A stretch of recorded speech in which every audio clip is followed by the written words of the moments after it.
Yes. Welcome to Street Fighter Alpha 2. Is that what it said? Yeah. Okay, I wasn't looking. I was looking at the monitor at this one pixel, but I wasn't reading anything else that was on screen.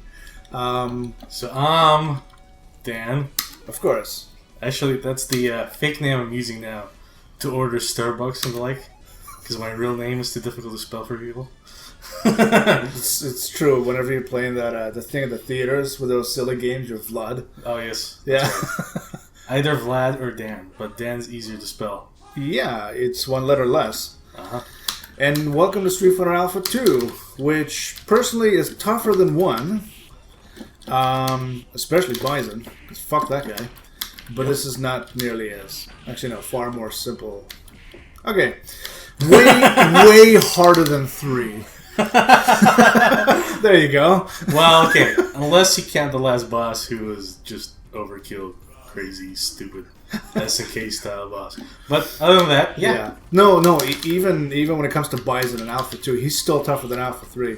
As long as you're not jumping in the air when he does his super, he's an easy boss. I mean, he's an easy boss. Yeah. And this is Dan. He's the son of my favorite character, Akuma. Okay, whatever. His backstory is not important. The important thing is he is terrible in every way. And I find that hilarious. He's so bad, he's still better than Ken. Oh, whatever. Let's not play favorites in Street Fighter. But he is better than Ken. Well, yeah, to me. Anyway. Nobody likes Ken. Nobody plays with Ken. Well, except for all over Japan, I guess. But whatever. Yeah, they're allowed to. It's their game. So what we're talking about today, aside from Street Fighter? Aside from Street Fighter, we're going to be talking about Mad Max Fury Road. Fury Road! Took about 30 years to arrive, and when it did, it blew us away. Oh, God. I had faith in the project because George Miller is crazy, and crazy means good if you're not working for Hollywood. I had absolutely no faith in that movie when it was in production because it just went through years of development hell. There was just no chance of it ever coming out properly good. Like, it was partly canceled at one point. Yeah. I think switched studios at one point. And they also switched continents at one point. I think it switched actors at one point. Since then, there's been like a ton of remakes and reboots that have come out that have just been dreadful. Yeah. And old directors making movies that they used to make as, you know, when they were starting in the industry. Yeah. Coming back and just producing garbage after garbage. And then Max comes out. And just blew us all away. One of the reasons the production was halted for like half a year, or several months at least, is I don't remember whether they started in Africa and then went to Australia, or the other way around. But wherever they were shooting, and I think it was actually Africa, the area they were using to shoot a lot of the scenes sprouted a goddamn field of flowers and grass. And it just stayed there for months, and they had to relocate, and they literally jumped the continent. Yeah, that's what happens in a lot of these places. Is it looks barren as hell, but then rain happens, and it bursts into life. Yeah, and everybody was like, how do you have a field in the middle of a desert? It's like, because of God. That's why. Sure. Random shit happens because magic people said so. Damn you, magic person. I know an Australian guy. He's part of my screenplay group. And I told him that story, and he said, that sounds exactly like Australia. And I said, I don't know if it's Australia or Africa, but regardless, it does happen all the time. And I told that to somebody else, and he says, that sounds like Africa. So it doesn't matter where the desert is. You just have to chase the seasons. Yeah, they had like a freaking just rainfall for weeks and fields for months, and they just went, okay, this is not going to work. But look at the production stills and videos of how they shot half that stuff. Not just on location, but a lot of the close-ups, they weren't even moving, which is really awesome. They just had people on top of cars. Cars weren't even moving. They just made it seem like they were moving by shaking the camera just a little bit. It's fantastic. The sky is actually blue. There's no teal coloring to the film. So let's start. Basically, we don't want to do a review because it's an amazing movie. There's nothing much to say about that. No. We can do an analysis. I think that would be a lot more interesting because there's just so much stuff in that movie that is amazing. So, for example, like you said, the changing the color of the movie. Because when you watch the raw video, it is so different from the final. Mm-hmm. And especially at one point where I saw the original for the night scenes. Yeah. That was genius because they shot it during the day, yeah. At the daytime. And they just overexposed the lenses by at least a couple of f-stops. And everybody went, why are you overexposing everything for the daylight to shoot at night? You're supposed to underexpose it. He goes, no, you're going to overexpose it so you have a lot of available light.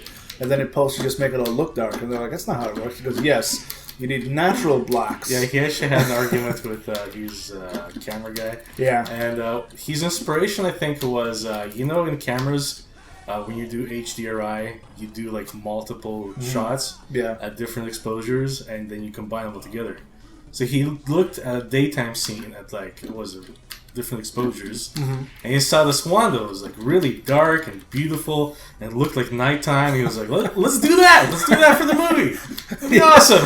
He says, you can't overexpose it look like that. He goes, well, we did. That's what it looks like. Let's do it. That's exactly what they did.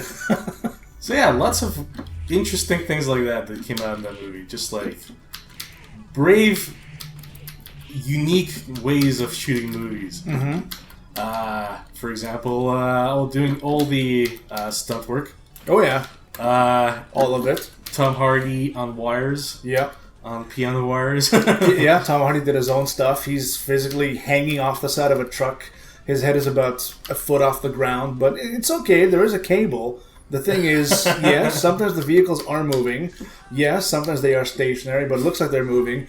And yes, if the cable snaps, he could still really get hurt. But this is Tom Hardy, and his agent said it's okay.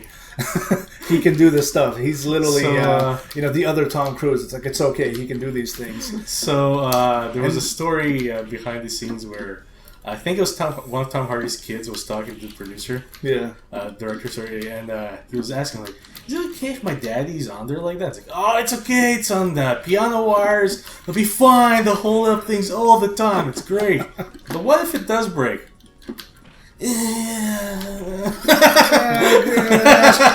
Ask your mother. His answer. Go ask your mother. That sounds about right.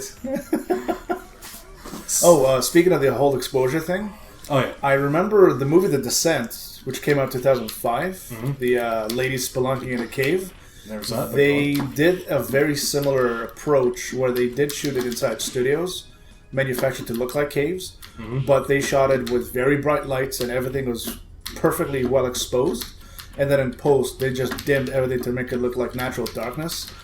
And then using their actual flashlights as natural light sources, when you look at the film, it looks like they're shot in pitch black. That was close. Oh that was close. Sorry about that. Yeah. No matter how much health Dan would have had, he would have been dead.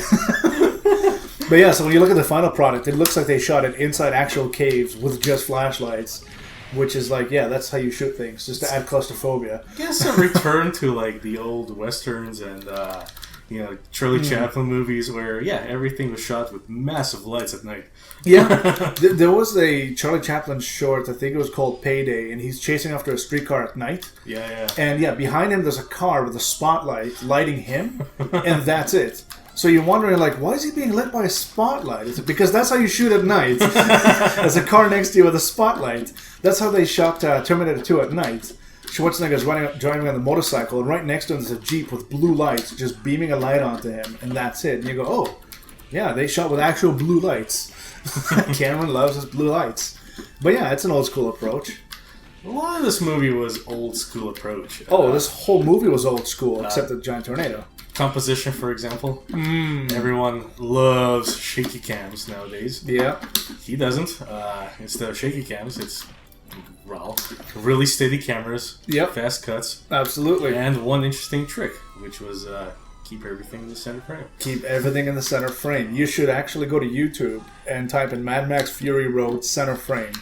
It's something like a 2-3 minute short clip of showing you the actual crosshairs they use to put on the monitor to keep everything in center frame. You keep Max's face in the center, you keep the gun in the center, and they use that approach while editing the film to make sure that if this object is in center frame in this shot, in the next shot it's in center frame even though it's from a different angle. And And of course, Charlize was a dancer, so she did her own stunts also. So that was, and she was freaking badass. We'll get back to the stunts a little later, but basically the center frame thing, because the movie has a ton of fast cuts. Mm-hmm. So normally when they have that, it's chaotic because things go all over the place. Normal movie you shoot it designed to instill panic within the audience. Yeah, they was across the axis. Yeah. This one, fast cuts happen all the time, and the action just flows naturally. And my favorite is, especially when anybody dies, they always have this fast camera zoom in onto his eyes right before he buys it. It's kind of a callback to the earlier movies, Mad Max 1. And it works perfectly. It's such a grindhouse kind of feel. Yeah, like in Road Warrior when the main red-headed punk was headed right towards Humongous, and just before his motorcycle smashed into that guy's truck, it's just so great. It's just his eyes bulge out, just like in Total Recall. That final look in his eyes of terror. It's just Looney Tunes, but it accentuates the fact that this man knows and is scared of the fact that he's about to die. Oh, come on, man, it's Ken. I'll go. He uses a retarded version of Tokushin Karate. Oh, shut up, Pete. He does. His movement is slower than it should be. Anyway, so about the stunts. A little bit later, I did some research on it, and one interesting story was later on in the movie, they run into a tribe of women, and they're these basically old women that have lived through the apocalypse. Yeah. Really, really neat kind of contrast to the characters. And what's really cool is the actresses who played those old women did their own stunts. Oh, all of them? One in particular, the main old woman, I know her only from... she was on Farscape. Okay. As like this three-eyed... Look it up. You'll see her immediately. Was she the one who got stuck in the skull with the switch, or was that I can't remember that. All I remember is her makeup with three eyes. Okay. But she's a great actress, and she did her own motorcycle stunts because she rides herself.